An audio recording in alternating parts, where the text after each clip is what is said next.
Now we have come to the next practical, that is adaptive delta modulation. The objective of this practical, the student should understand the various blocks of an adaptive delta modulation system, and the second, we have to measure the slow pore noise or granular noise in adaptive delta modulation. So we'll start with the practical. So this is an adaptive delta modulation modem, DSO probes. We have these waveforms ready for us for reference, and here is the observation table. So first, what you have to do, we have to give an analog signal to the input of comparator, as you know from theory of adaptive delta modulation. So a sine wave is generated at the output of this fixed sine wave generator, and that is given to the non-inverting terminal of your comparator. And the second terminal, that is the inverting terminal of comparator, is connected to the DAC output. After connecting the DAC output to the inverting terminal of comparator, the output of comparator, that is, there are 2 points. Point A is connected to point B and point C is connected to point D. Okay, so these are all the connections of your adaptive delta modulation. You can clearly, I will repeat it again. The sine wave is connected to the non-inverting terminal of your comparator. The DAC output is connected to the inverting terminal of the comparator. Point A is connected to point B at the output of comparator, and point C is connected to point D, that is an input to the control circuit. Okay, so these are the connections that are required to study the adaptive delta modulation. Now in the second part, after making these connections, we have to see the various waveform at the various blocks, at the output of various blocks of adaptive delta modulation. So first we will see the output of your signal generator, that is nothing but your sine wave, that is to be converted into an ADM signal. So here the sine wave is given to the one channel of your DSO, and then when we put the DSO in auto set, your sine wave is visible on your screen.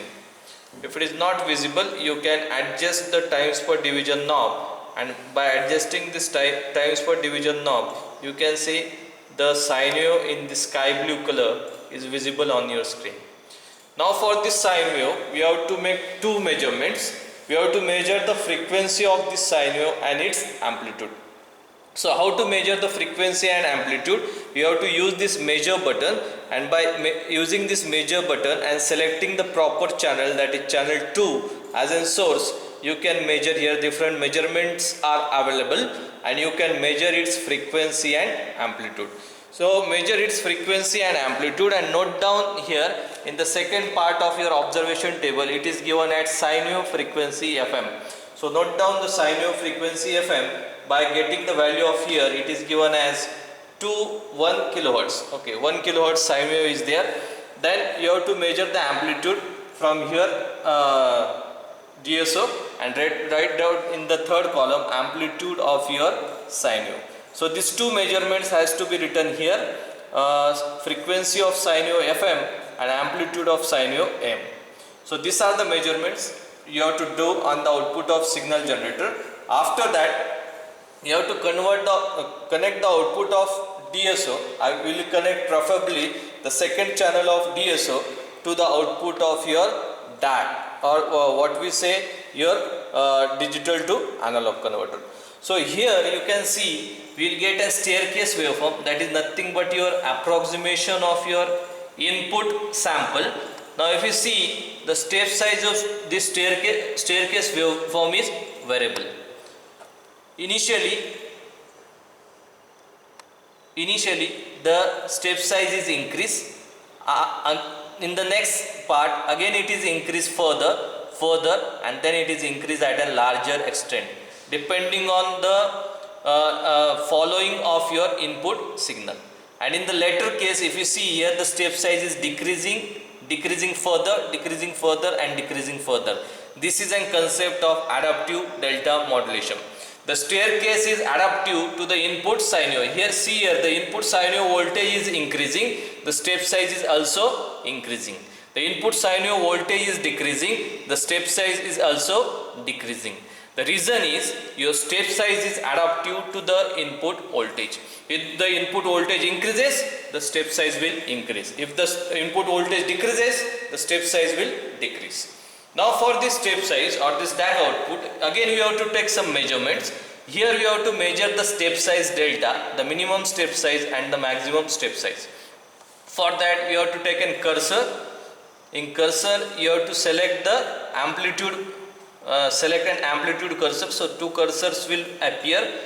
So put one cursor at the what we say lower part of your staircase and the second cursor upper part of the staircase, and the difference between these two cursor will give you the amplitude or the staircase, what we say the step size of smaller staircase. So here we can note down the smaller staircase size is 4.4 volt. Similarly you can measure the size of the larger staircase. So here we will put one cursor at the top of the staircase and take the next cursor and put it at the bottom of the staircase. So here we can measure the step size, that is 16.4 volt. That two step sizes you have to write it here. Del minimum, that is 4.4 volt, and del max we have got at 16.4 volt. So take the average of these two, we will get an average delta average or the average step size. That is the fourth part of your observation. After that you have to for calculating the slope overload noise, that is 2 pi am fm, and calculating the slope of staircase, that is del average into fs, we require the sampling frequency. So for calculating the sampling frequency, connect the DSO input to the sampling clock. When we connect it to the sampling clock, we will get this sampling frequency. Now you can make the second channel or the first channel off, so you can see only the channel given to the sampling clock, and you can measure its frequencies. Here the measurement of frequency is clearly visible by using this measure button and selecting the channel 2. Here you can measure the frequency, and the frequency comes to 8.33 kilohertz. So here you can note down this frequency here, that is your fs, it is equal to 8.33 kilohertz.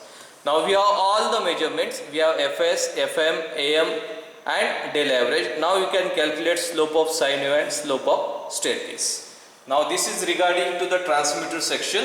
At the receiver section we have to again go to the further part, and we have to connect the output of your DAC to the input of low pass filter, and after connecting the input to low pass filter, you can observe the output of low pass filter. So what will be the output of low pass filter?